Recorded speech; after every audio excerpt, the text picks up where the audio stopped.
Hello everybody and welcome to the episode of the Spacemen From Pluto Reviews. I am your host today, Ben. Joining me is... James. And Christian. And today, guys, we're doing the big one. It actually exists. The Snyder Cut was real. I believed it from the beginning. I was there from the get-go. I didn't doubt it for a second. How very like you. I was fully on board with it. It actually happened. That's the thing. It is really weird to actually take a step back. Like, go back 3-4 years when everyone was campaigning for this. Like, release the Snyder Cut, release the Snyder Cut. It was a fun little internet joke. It actually happened. We actually got the Zack Snyder Justice League. You must feel... You can't help but feel, like, I don't know, respect or happy for him. And like his wife, his family, the whole team, the cast, the crew, like all of them just being like, fair play. Or I guess like tip your hat to the people that really did not shut up and just supported and bothered Warner Brothers to do this. And I guess they were really lucky that they were just benefited by streaming now, and they're not bound by the length of the cinema release. It's like it can be as long as Zack wants. He can make that film even longer if he wanted. I can't wait for the Snyder Cut Ultimate Cut. Yeah, and we're gonna have to do an episode of Tyler Saw Trash on it, aren't we? Here's the real question, though: did we all watch it in one long go? I watched it with breaks for toilet and to get food, but basically I watched it in one go, personally. I sat down, turned off the lights, just moved my phone away from me, and fell asleep. and just sat down and watched the entire thing in one go, no breaks, no pauses, nothing. Wow. Did you did you have food around you, like a bit like Homer Simpson, where he's got all the food? Amazon, but not like your sisters. Stronger. I'll admit, even I didn't watch it in all one go. I watched it in two. I watched the first 2 parts, then went and made food, and then brought that back to eat, and then finished it in the last 4 parts. Yeah. I personally found up until... full spoilers, by the way. I think we're just going to go for it, aren't we? Because it's out now, and if you're not clicking on this if you've not seen it. Exactly. And the people that do watch, our fans, they want to know what we think. I found up until they finally kind of got together. For me, it was like quite slow build, like literally slow, because it was like half like in slow motion. This was something I was going to bring up, like, because I will say, I'll start this. You've seen over the past 2 Timeless or Trashes, I'm not remotely a Zack Snyder fan particularly. I didn't hate this. I actually thought it was all right. It finished and I was like, you know what? It wasn't a bad movie. I watched it and I kind of enjoyed it. It was fun. Oh my! You do surprise me, Christian. Yeah. Who are you? What has happened to Christian Fox? However, I didn't start thinking that way because I watched that full sort of 9-minute opening of Superman's slow-mo scream echoing to every possible DC character it could, and was like, oh, is this how this film is going to go? Because I'm not going to have a good time if this is how this film's going to go. Yeah. I quite liked the idea, though, of that's, like, there's a reason that the world and everyone knows that Superman is dead, because with the original Justice League, you get that question of, okay, but like, why is Steppenwolf waited until now to attack? Whereas this shows that because his scream was so powerful, it echoed through everywhere. People knew that he was dead, and then go, oh, let's jump on that. Yeah, it was all right. It did go for a while. Yeah, it just went on for a little bit. It was like a neat idea, and it also there was like throughout the film there was various unintentional bits of comedy, like just the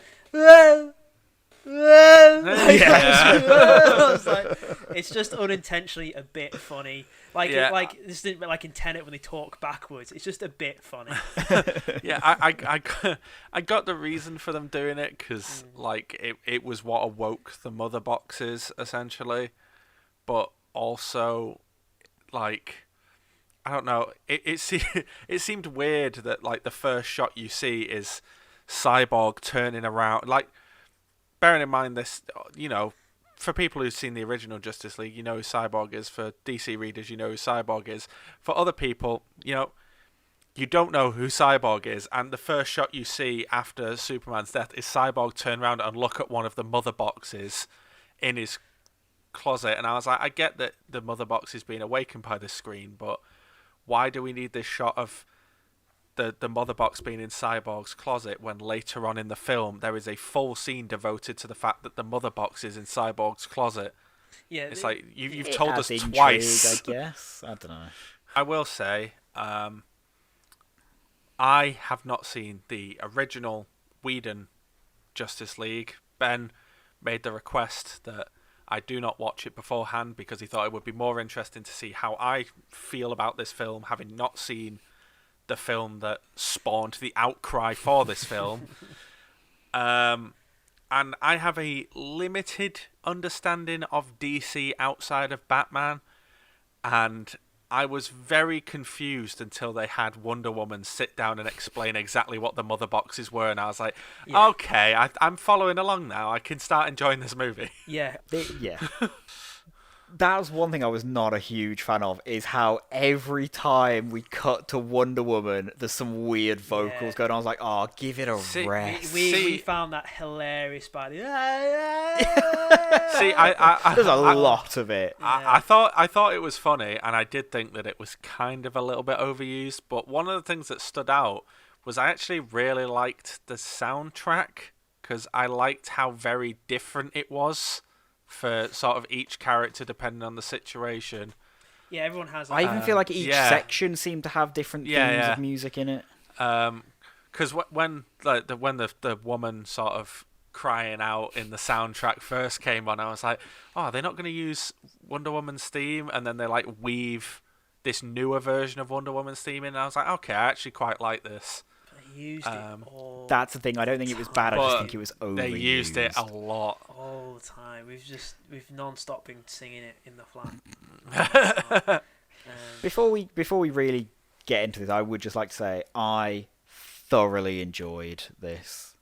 I really liked the Snyder Cut. I think it's far and above better than the original one we got.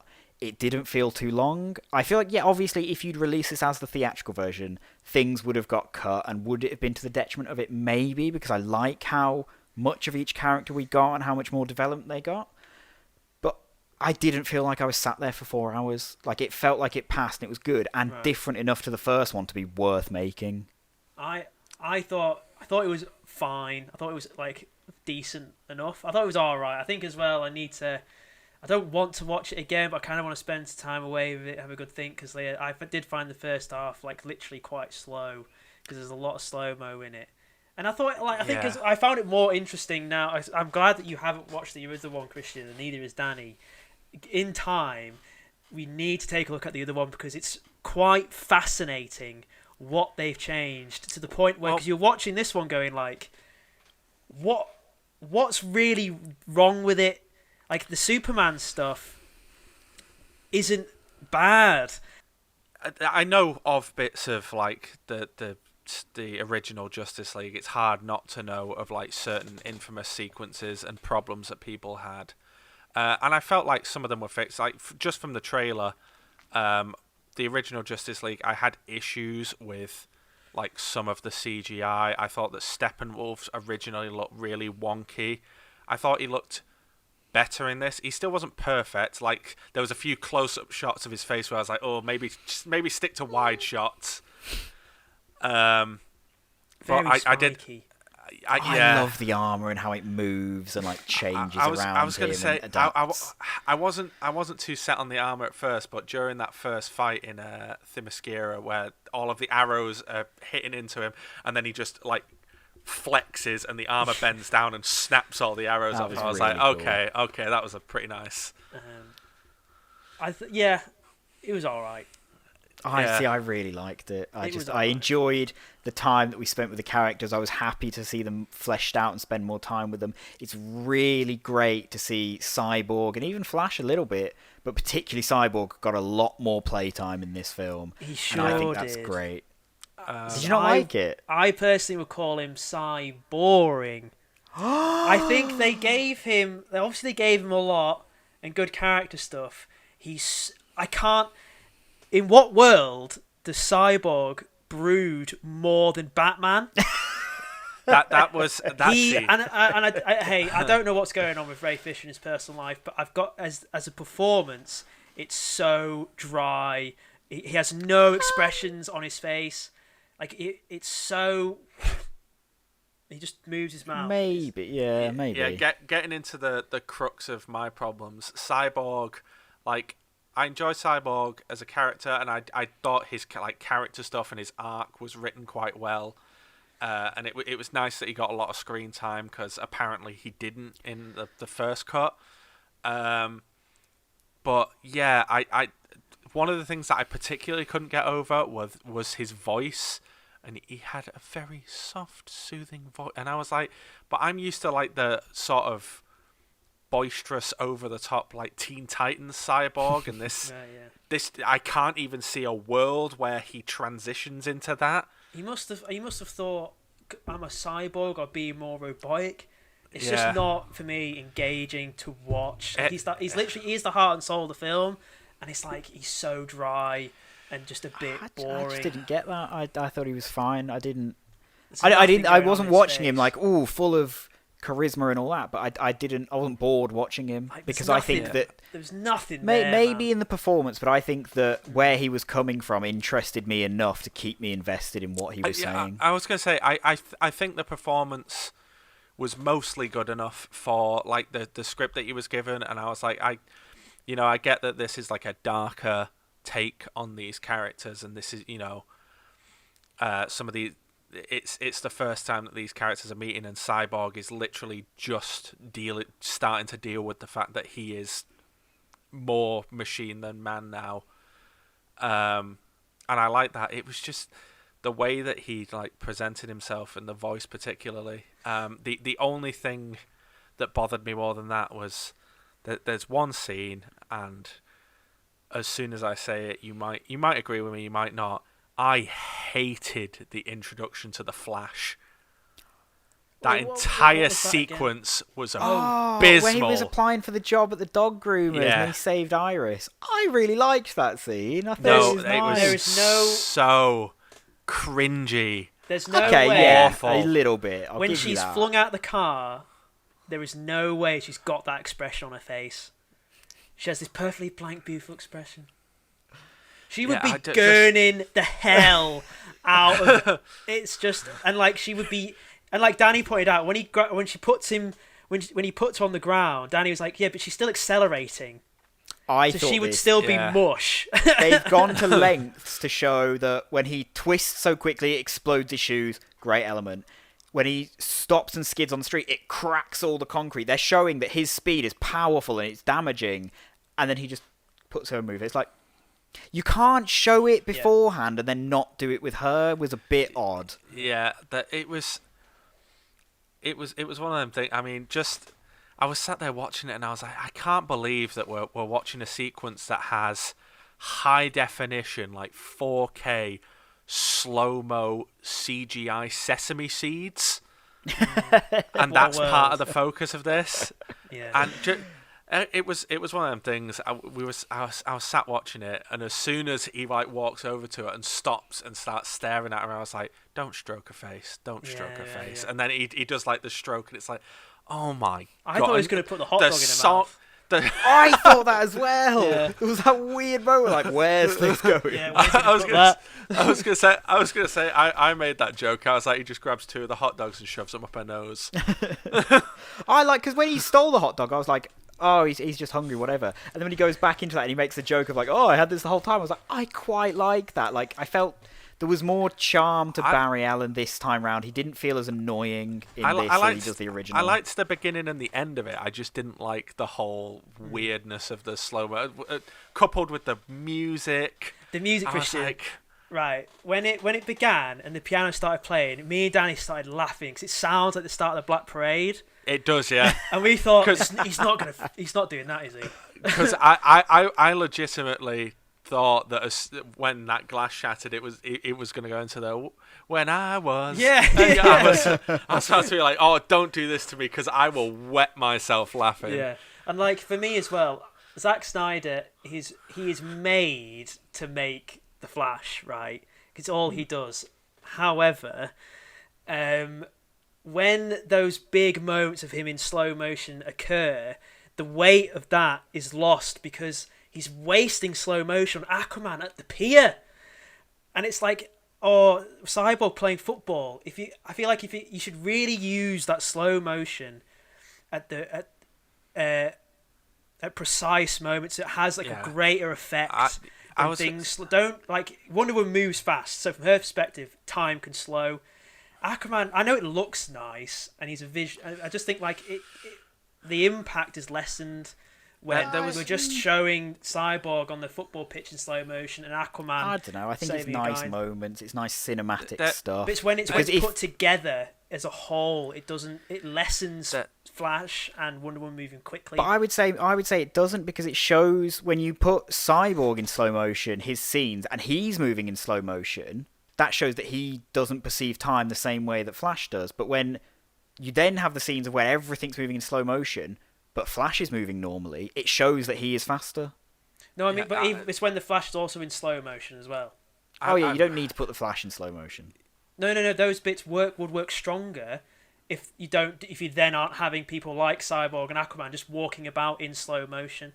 Yeah, but I feel like asking Zack Snyder not to put scenes in slow motion is like asking a bird not to fly. It's never gonna happen. There was some good cases of slow motion. I will say that though I thought the scene was kind of pointless where it introduces Wonder Woman at the beginning, I did really like that scene. Like, because it seems like an establishing scene of, and this is who Wonder Woman is, and it's like, but she was in Batman vs Superman and has had her own film by this point. And then we don't need an establishing scene. Yeah, she prevents a bomb going off, and then basically detonates it herself to the guy. It's like you might as well have just let it go off, because all those kids are deaf. You've just murdered this. You just murdered the. I thought that's where it was going when they all stood up and cheered. There was that one girl who was still sat down. I thought it was going to be a thing of, she's been affected by this. It's deafened her and all that. And it's just that she wanted to ask Wonder Woman a question. I just thought it was really bizarre to disarm a bomb and then blow up the building and kill the cops down below. Up until that point, I thought it was a really good scene. I thought, the music kicking in did quite well, and the sort of back and forth between super slow motion and then her moving incredibly quickly. I was like, this looks great, and it adds some like power and sort of it creates this version of Wonder Woman that I don't think we've seen before. It's like Zack Snyder's version rather than Patty Jenkins' version, which is quite nice. But then when she detonates the room, I was like, that's. Why? It seems so pointless. Yeah. Why didn't you do that at the beginning when they're all in there? Zoom in, get the bomb, and then just go bang, kill them all. And that kind of leads me on to a big problem I have with it. Maybe it's because it's a rarity. I can't get past the swearing and the rudeness. Maybe because it's done so weirdly poorly. Out of place. The Joker telling Batman he's not going to have a reach around is abysmal. It's one of the. It's going to go. I'm not going to. Oh my god! It's not. Is it funny? Do they find that funny?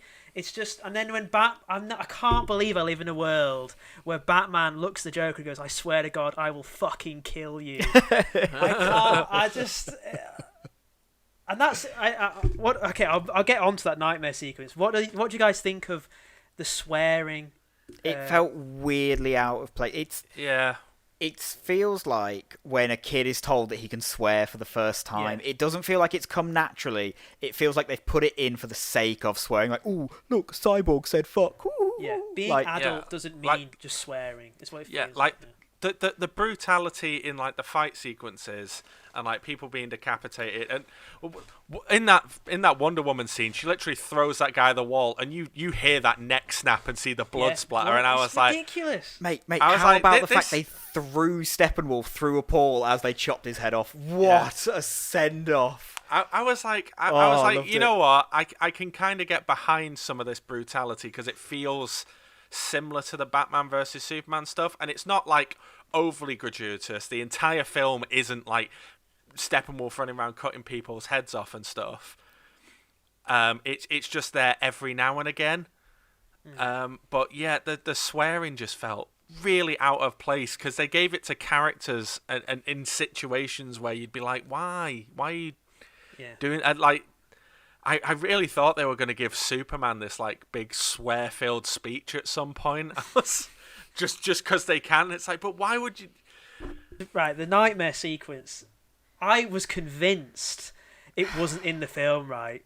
I thought this. Me and Danny were like, oh, it's because it's not 4 hours. Because with the UK, they've cut it, and I thought it was because when Victor and Flash trying to revive Superman, we then see the beginning of it. I thought, here we go. We've now set up.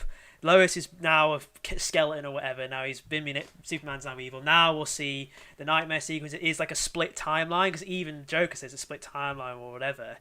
And then it doesn't happen, and I was like, that seemed like the precise point. But I'm glad it didn't, because when it got to that moment and they showed that scene, I was like, but we're right in the middle of something. True. It's going to feel really weird to just take a side leap and do a whole other scene. I'm going to say Jared Leto still hasn't sold me on his Joker. It was still pretty awful. Oh, see, I enjoyed it more this time. There was the odd line, and at the end it lost me a little bit, but for the most part I was like, okay. Oh no, I thought that for the most part, some of the lines and the sort, I enjoyed the little back and forth. I do agree that the sort of like reach around line and all that was a bit stupid, but I enjoyed the little back and forth. I enjoyed the back and forth they had. Of I really liked that moment where Batman says he's going to kill him, and the Joker sort of leans back at a loss for words for a few seconds, and then goes, "You had me there. You had me for a split second." I enjoyed the taunting. The look of the Joker is stupid. Jared Leto puts literally no effort in, and the laugh is somehow worse. I thought the laugh was way better this time. It's way better. I think Zack deliberately told him to pull it back. I hope so, yeah. Pull it back. And he didn't say we live in a society. I know. I can't believe they baited us. Yeah, I was going to say, I love that they bait. I actually when he didn't say it, I was like, you know what, respect for baiting us in the trailer. And I could have sworn there was a bit where Cyborg says like we need to move like in 5 minutes because he's going to get us. Then they just stop and have a chat. It's not the time or place, man. I know, and then Superman turns up and they're like, oh, we didn't expect this. And it's like, but Cyborg literally said he was going to find you. The whole epilogue felt a bit like, well, it was very Lord of the Rings. The constant endings. Like, is this going to be the end? Is this the end? And it felt to me a bit like a collection of deleted scenes they couldn't find a place for, so they just kind of strung them together. And I can't get past Martian Manhunter is literally thrown in with no rhyme or thought. I can't get past the fact that he didn't do anything. He didn't step up. No one's gonna wreck it. Like, it's so thrown in just for the fans to then take it as a surface level. Oh my god, it's Martian Manhunter. But it's like because he's there all along and not done anything. I can't value him as a hero and get invested in him. See, I think if he'd have turned up at the end, like. But he'd have turned up like in human form and then have changed into Martian Manhunter in the epilogue, I think I'd have been like, okay. And then he gives like some sort of speech about watching them from afar, and after seeing what they'd done with Steppenwolf, he now feels he has an investment in this world, which is kind of what he says. But the whole bit where he turns into Martha and goes and chats to Lois. Yeah. Just see above that. It's like, he goes to chats to Lois and then walks out and is like, I did good, and it's like, you didn't do anything. Yeah.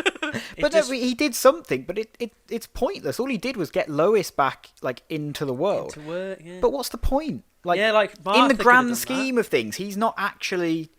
That doesn't lead to saving the world. Yeah, it was very. I couldn't. It just felt very. It's the exact same thing where there's just a shot of Batman on the Dark Knight Returns Batmobile from the. I was like, you've just put it in just for me to go, oh, it's that Batmobile from that book.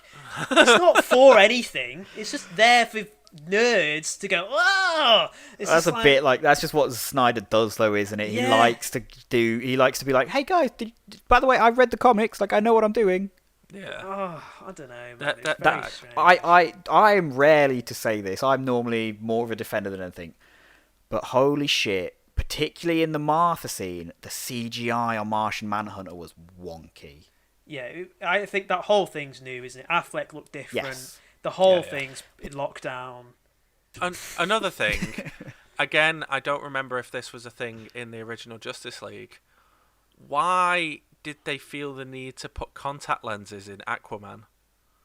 Yeah, that's not in the Aquaman solo film, is it? No, his eyes are like orange in the Aquaman solo film. I think it's a thing they were going for early on when they were first developing him as a character, of the idea of why he can see in the depths of the ocean. They were going for Atlanteans have different eyes, and then it just got scrapped. And it's the same with the whole an air bubble in. It just doesn't work. That's why in Aquaman they just went, just have him talk, bro. And there's that scene when Jason Momoa and Willem Dafoe were very clearly never on set together. Yeah. One little thing that made me laugh at times, some of the music cues just made me laugh when the team get into the sewer thing under the water, and then the Justice League theme music plays, the guitar music, but it played at like really non-actiony stuff.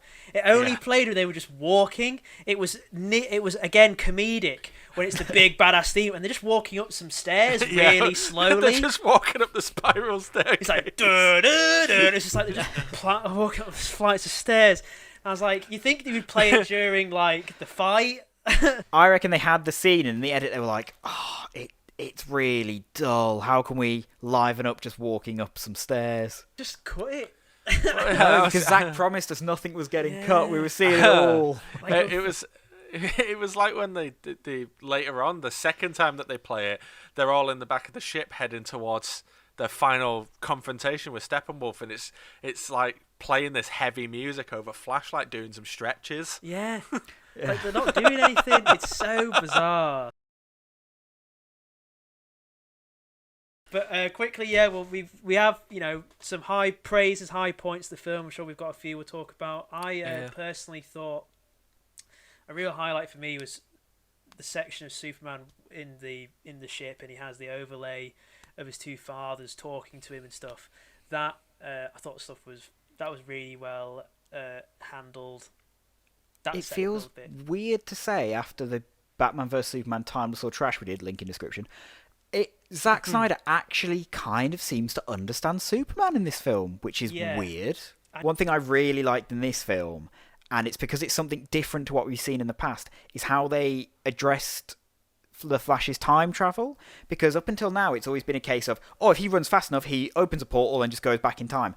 I like that they took this element of, he goes, when I approach the speed of light, time starts getting a bit weird, because that is a thing of when stuff approaches the speed of light, that starts doing weird stuff with time. I liked it that it was more of a, when he gets so fast, it kind of rewinds time a bit rather than a opens portal, go back, step out. I can't because growing up as a comic book fan and growing up in the world of Burton movies, and there's no superhero movies and once every 5 years and all this stuff, to actually see a huge grand Flash sequence, the one in the third act where the world's been and he runs it back, I was a bit like, I can't believe this actually kind of exists.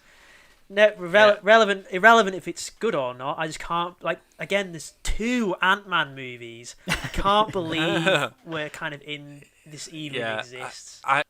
That last Flash sequence, I both enjoyed it and didn't enjoy it. I thought it was great, and I love that I love that he took the time to sort of set up this. He can rewind time to, because it builds up to the fact that they are doing Flashpoint. I know that this film isn't canon, but it's a nice thing that he wanted to include, like, Flash starts to realize that he can create his own past to make his own future, and ends up abusing that as part of Flashpoint. But also, I thought that the way they did it at the end was done in an incredibly, like, cheesy way. When he talks. It felt very much like a 2005 Fantastic Four ending rather than like modern superhero film ending. I didn't get that. I thought it was when he was talking through it, saying the talking was a bit cheesy, but it's that whole thing of it's like as he's doing this, he's pushing himself further than he's ever gone before, and he doesn't know if he's going to come out on the other end of it. I get that, like, you have to all sit and go, but his dad's not hearing it, and I was like, yeah, it's a bit. You just kind of have to take it with a pinch of salt. It's a film. I thought it was a little cheesy, but I did like the setup. One thing that I will say is I remember watching clips and trailers from the original Justice League, and I hated the way that the Flash ran. I hated the weird, goofy, floaty arms, like he was roller skating. Yeah. I'm so glad that they changed that, and like he still does it at one sequence where I feel like they didn't reshoot it. And I was like, yeah, that's fair enough. But for the most part of this film, they really improved how he runs. Oh, mate, it's so much better. The washout of colour is like something that I've always had a problem with in his films. And I did feel like there was points where, especially in like Themyscira, where I was like, okay, the colour doesn't seem as washed out as I would have expected him to make it. But it's still not, like, it still doesn't pop as much as, like, it's a superhero film. They all wear bright outfits. Like, talking of the colour, and it and going back to, like, just throwing things in for the fans, not really thinking about it, I can't believe I'm going to say it, I'm actually a bit against the black suit on Superman. I just don't think it was quite thematically relevant. If he's come back to life, and it's the true Superman, it should be the brightest colour ever. And it's then the shots at the end when they're all stood next to each other. It's like Superman and Batman are blending into each other. Yeah. Like, there isn't that distinction of all these different characters. They've just made it black because people moaned about it and asked for it. I like the look of the black suit, but it didn't represent this big return of Superman. I liked it on its own, isolated. When he was stood with the rest of the Justice League, that was when I was like, now Superman's not standing out. Yeah, it's weird because, like, Superman shows up in that, like, nightmare sequence, and in all the nightmare sequences, he's wearing his bright colours, and then when he rocks back up as a good guy, he's wearing black. I was like, it would have made way more sense just to appeal to you'd have still been appealing to the fans, just to be like, look, he's wearing his black suit because he's evil in this scenario, and then he wears his bright colours to come back. Yeah. Speaking of Superman in the Justice League, though, that's one thing I loved about this version compared to the other one was, in the other one, essentially what happens is, sorry Christian, this is kind of spoilers, but when they go into the final fight, it almost feels like, oh, we don't really have a plan, we're hoping that Superman rocks up, oh, he did, he won the fight for us, cool, we're irrelevant. In this, they had a plan without Superman that would have worked. They were doing it on their own, and then he rocked up and helped them with it. Well, like they were a team fail. On their own. Yeah, the plan was but he helped with it. Yeah, like they actually had a plan without Superman. They weren't just relying on him rocking up. In all fairness, in the original one, it really is a case of they try to fight Steppenwolf, get put on their ass, and then Clark saves the day on his own. I did love how cocky Superman shows up. Like, Steppenwolf goes to hit Cyborg with that axe. It hits Superman in the shoulder, and he's like, nah, not today. Freeze breath, smash. Yeah. Just the cockiest possible way you could rock up into this fight. Gave me everything comes back to Star Wars. It gave me Luke just doing that vibe. Last Jedi gave me a bit of that. Tiny little things I just thought, like, as this Parademons pulling Atlanteans out of the water. I was like, oh, that's quite cool, isn't it? And, like, when Mira pulls the water, I was like, that's clever. I was just about to mention this. I was about to be like, oh, I I really liked the pulling of the blood out of Steppenwolf's body. Because that's when he was like, "Fuck, go get off!" There was a moment that would have been great if you could have added my thought commentary to it, because it's when she opens the water bubble, so he falls down, then she crashes it down on him, and I'm like, "Oh, this is a sick move." Wait, why does she not just keep doing this? It's working. And then she went to do it, and he slammed her against the wall and went, "Oh, that's why she's not doing it. She tried, and he put her out of it." It was not the bad. timing of it was perfect. Yeah. I thought, even though he's a big grey man, it is a shame, I thought Darkseid was not too bad. The voice was quite good.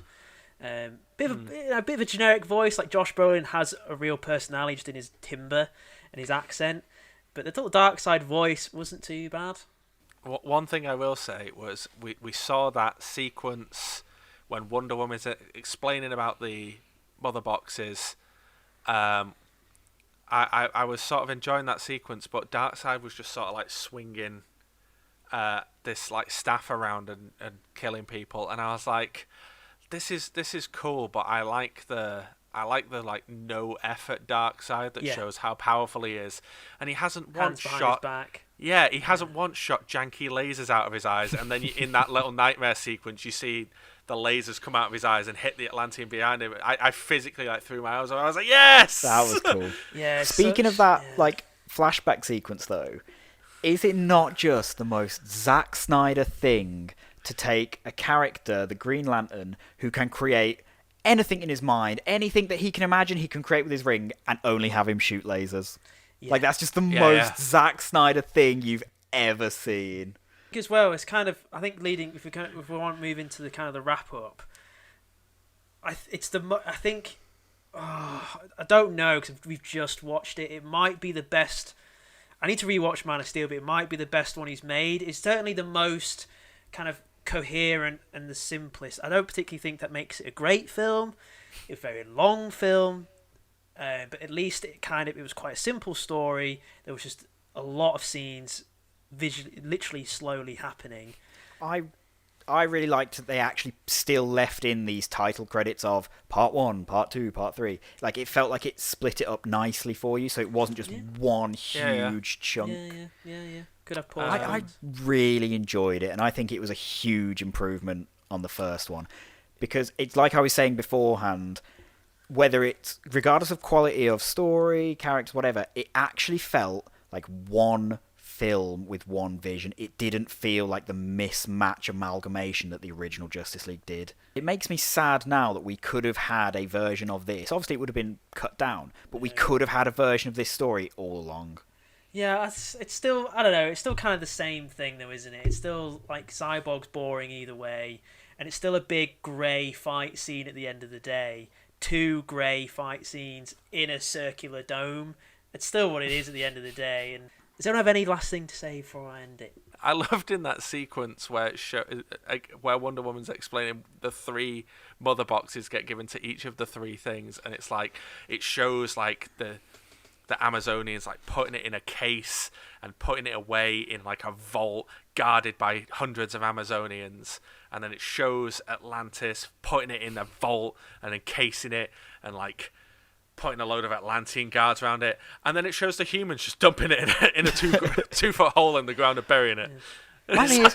I'll argue maybe the humans had the best idea, because both the Atlanteans and the Themyscirans, you can see it from the sky. There's a great big fuck-off hole in the roof of the Themyscirian temple, and you can just swim straight up to the Atlantean one. Yeah, it was really poor play. It really, Yeah, it was kind of just poor placement. I just love the juxtaposition of it all. It's and we were also super prepared. Yeah. We all went and hid them on different corners of the earth, and you've just got the humans who are just put it in a hole. Well, I thought when the ceremonial room for it crumbles and then the mountainside crumbles on it, I was like, it's probably better leaving it in there.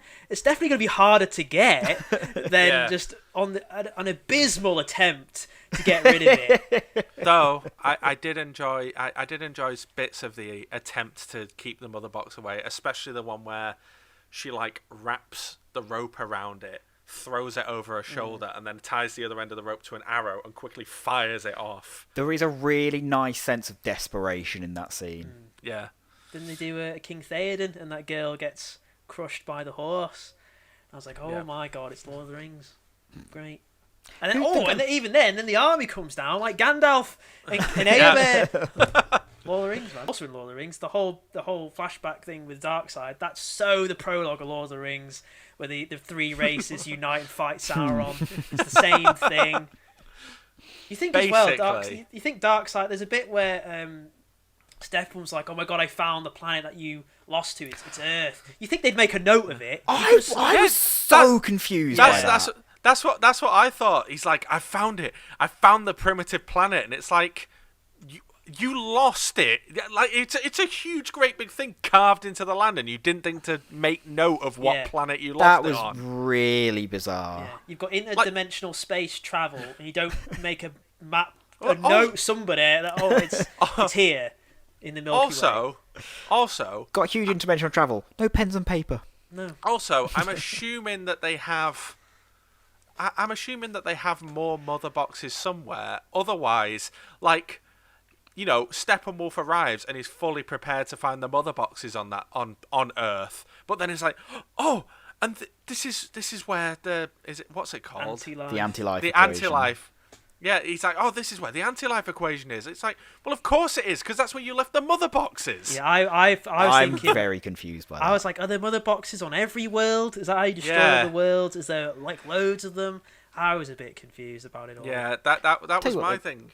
But speaking of the mother boxes, I quite liked the effect they had of, you know, that bit of metal that they were inserting the mother boxes into, when that like melded and shaped into the characters for like a communication thing. I thought that was a nice little effect. That was good. That looked cool. Yeah, because at first I was like, what is that? What is it? What is this pillar he's inserting them into? Oh, it's a phone. Oh, it's a phone box. Yeah. I think as a weird experiment, I don't dare say a bit of history, I think I kind of recommend it. Absolutely. Or maybe recommend reading about it, the behind the scenes. I think particularly if you watch the first one and weren't impressed by it, absolutely watch this one. And if you've not seen the first one, just watch this one. Watch it at your own pace. Don't feel like you have to sit down and watch it in 1 4-hour chunk. It splits it up for you if you want to come in and dip in and out and watch it as the episodes was intended. That's fine. But I think this is good. Like, I would put my stamp of approval on this. I know that's not worth much, but I do put it on. Yeah, I mean, to be honest, as someone who's not a fan of Zack Snyder and hasn't been a particular fan of the whole direction of the DCEU, I quite like this film. It's not the best film that the DCEU's put out, but it's definitely not down there with the worst. Yeah, it's not as good as Shazam. No, it's not as good as Shazam, and I'd still say that I preferred Aquaman, but it's a middling film, but it's definitely worth a watch. It's definitely worth checking out. But yeah, thanks for tuning in. Do like and subscribe if you enjoyed our stuff. Check out our other videos. We do a series called Times for Trash. We take a look at various films and decide if they're actually any good or not. Maybe down the line we'll do some sort of retrospective, take a look back at the theatrical Justice League. I think that would be an interesting experiment, especially for Christian and Danny, who's not here. But thanks for watching, everybody, and we'll see you for another review. Well, stay tuned, don't they? Yeah. See ya.